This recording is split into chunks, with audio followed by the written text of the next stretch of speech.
tignan nyo yung saging, ang ganda ng kulay. Gamit na ubi natin. Kaya sagot namin dito. Ang takaw.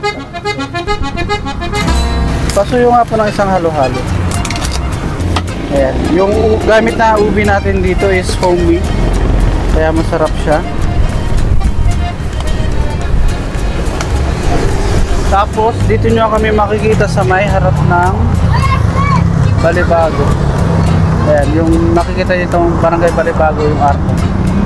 I-zoom natin para makita nyo. Ayan, ayan siya, ayan. Malapit kami dyan. Siya naglagay ng saging.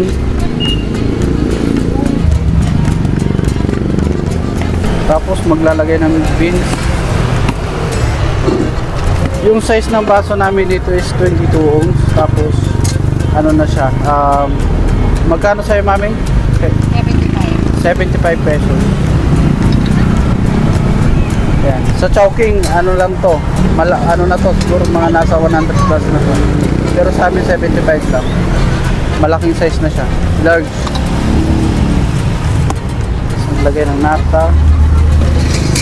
Yung sagot namin dito is kami mismo yung gumagawa.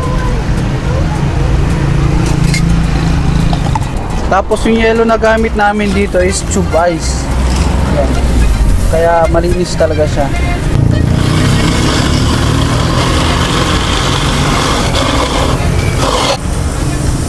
Maglalagay ng yellow. Naglalagay kami ng melon dito, pampalasa ng sabaw. Tapos yung pangtakal namin dito is 1/3 cup, tatlong takal yan, ay dalawang takal talaga. So, diba? Sobrang gatas na. Pakita ko muna sa inyo yung finished product. Ayan. Dito lang kami sa may highway. Sarap nito. Magsa-summer na kaya nag-ready na kami ng halo-halo. Sa gusto mag-try, punta lang kayo dito sa may Pulong Maragol, malapit kami sa may Arapo. Okay, tikman na natin tong halo-halo ni Coco Bolo. Kung may nagbago ba ng lasa.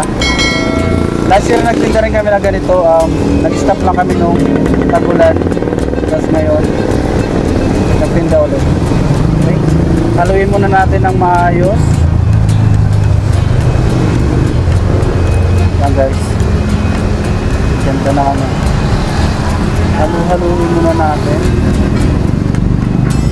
Saka guys, dito yung pwede kayo mag-order ng halo-halo ubi overload. Yan. Okay, unang higupin natin yung sabaw. Okay, cheers. Sarap. Sakto lang tamis. Yan guys, hindi kami naglalagay ng sugar dito.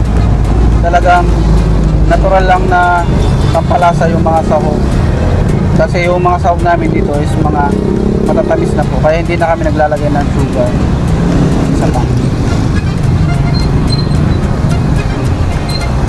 Sobrang creamy. Sarap. Mana natin yung saging.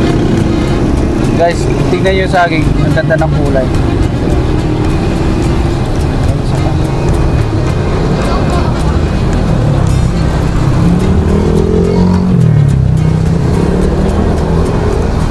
Talo pang Chowking tsaka Manginasan.